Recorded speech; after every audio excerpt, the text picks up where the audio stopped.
watch a clip of Dead by Daylight and think, hey, this game looks fun, I should try that out. Well, that was me just over a month ago, and I finally crawled my way out of the fog to tell you, you are not ready for what's on the other side. No, I'm just kidding. Here is what Dead by Daylight is really like for a new player. But for those who don't know, what's the deal with DBD? Now, this game is hard to describe because there's nothing quite like it on the market. It's a competitive game where the gameplay is very different depending on the side that you play. If you choose Killer, it's a 1v4 first-person game where your goal is to chase down and hook 4 survivors before they can escape the map. If you play as Survivor, however, it's a co-op game in third person, where you work as a team to repair 5 generators and open the door while skillfully evading the killer and wasting their time. In theory. In practice, it goes more like this. Oh, he is not gonna let them pick me up. No way. How did this match end in 2 minutes? Oh, it's the one that goes invisible, the bing bong.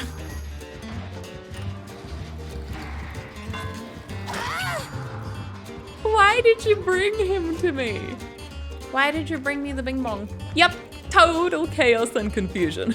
Which starts with the tutorial. You get introduced to the basics of this game with a quick little how-to for gameplay mechanics and objectives. While it doesn't cover everything you need to know, not even close, it does a good job of showing you the ropes. There's even this handy option to emulate playing the game with bots so that you can get some practice in before jumping into a real match with real people. It's also a fun place to goof around. At the end of this, you'll probably be feeling good about your understanding of the game and ready to jump into your first match. And it will go something like this.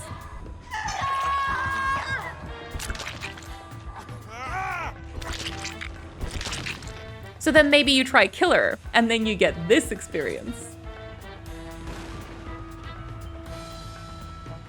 While Killer seems to be a little easier at the start, I think most people lean towards Survivor, but no matter how you play, you'll slowly start to realize that winning this game relies on having good intel. But as a new player, you don't know much about the killers, their abilities, or how to counter them. Or even your abilities, what your teammates can do, or where and how you can find the objectives. Now, this can be very fun or incredibly frustrating depending on the people you get matched with. For me, this part was super exciting. Every time you load into a match, you don't really know what to expect. I feel like this is especially fun as Survivor because each killer is so unique and you load in with a different one each time, leaving you to figure out how to counter their powers on the fly. It makes for some really memorable moments and hilarious jump scares. Because of this, I personally wouldn't recommend looking into many guides at the start. You'll probably die anyway, and you'll never get that scary first-time experience ever again, so you may as well make the most of it. Eventually though, when you do start seeing the same killers over and over, and doing some additional research, you'll realize it's a lot. There is a lot you need to know to get good at this game, and while the concept is very simple, you can't master it without hundreds and in some cases thousands of hours in the game. For perspective, there are close to 40 killers in the game at the time of this video, each with their own strengths, weaknesses, perks, and powers, who can be matched up against more than 40 different survivors, who also have unique teachable perks for each character and access to items with different levels of rarity. In addition, both survivors and killers can use add-ons which drastically change how their abilities work and bring in offerings to affect the conditions of each match. And if that's not overwhelming enough, the map will also be randomly selected from 40 different maps that have RNG spawn locations for resources, pallets, generators, exocates, and hatches. For some context, this game has been around since 2016 and has had regular content updates and new chapters every few months, which explains why there's so much content. This is undeniably a good thing, but it's a lot for a new player to take in, and there is no difficulty setting or easier game mode where you can practice practice. You just have to tough it out and learn while playing against people with many more hours in the game than you have, which can feel a little bit discouraging if you never win, if you're face camped, teabagged, or tunneled out of the game 10 times in a row, but more on that later. Who you play against is actually decided by your MMR, or matchmaking rating, which is this secret score that the game assigns to you based on your wins and losses, and apparently has nothing to do with your survivor rank, which resets at the end of each season. The MMR, presumably, gets adjusted with every game you play, but it doesn't always work as intended. One thing I've noticed pretty consistently is that it's much easier to play as killer than survivor. Check out this P100 survivor I got matched with. You can see throughout the match they're chasing me around with a flashlight, trying to snipe my kills, and I can't really catch them, but I can just ignore them for the most part. Aside from being a little annoying, they're not really stopping progress, and I still managed to get 2 people with virtually no experience. This was like my 3rd or 4th match as a killer ever. On the other hand, when I play Survivor, I tend to lose the majority of the games, and it's not just me. It's very common for the killer to get all the survivors before even half the generators are done. I think the skill ceiling for playing Survivor is higher, even though it seems as the better option to start. And even at low MMR, it's competitive, and some players take the game a little too seriously, right from the start. Dead by Daylight has a reputation for having one of the most toxic communities right now.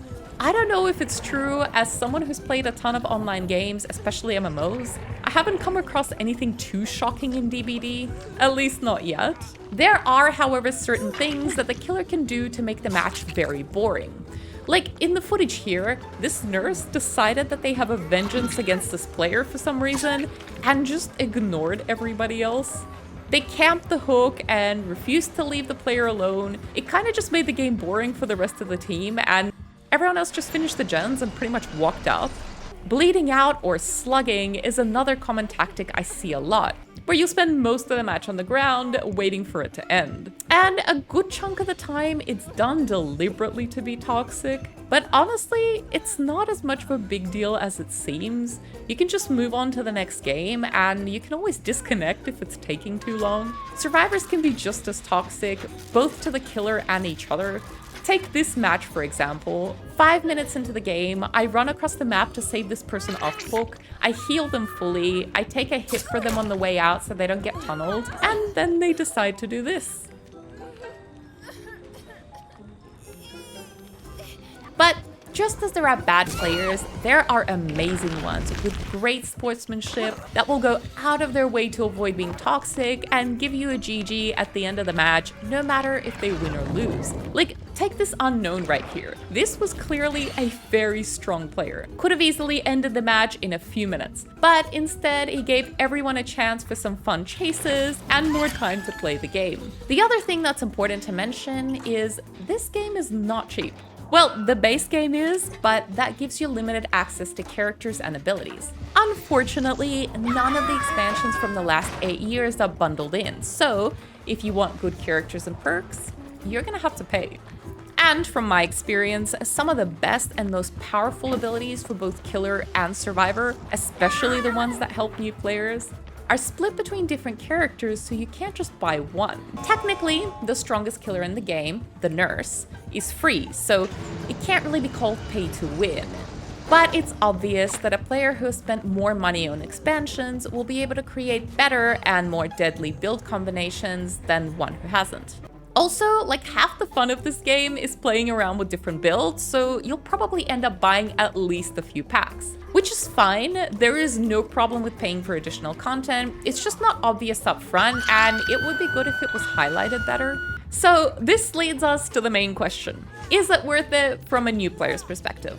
I'd have to say yes. This game is far from perfect, but it is incredibly fun and very addictive. There is nothing quite like it on the market, and if you're a fan of horror, you'll probably really appreciate the killers, the atmosphere, the references to other horror franchises, and yes, even the occasional jump scares.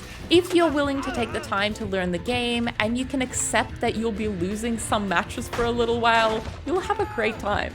I'm at 100 hours in right now, and I'm having a blast, and I still don't know what half the perks do, and I haven't seen all the killers yet. The base game is pretty cheap on sale, so it's probably worth your money if you're curious to try it. I am far too addicted to this game right now, so stick around the channel for more DBD content. And if you're a veteran player, leave your top tip for us beginners in the comments below. Thanks for watching, and I hope to see you in the next one.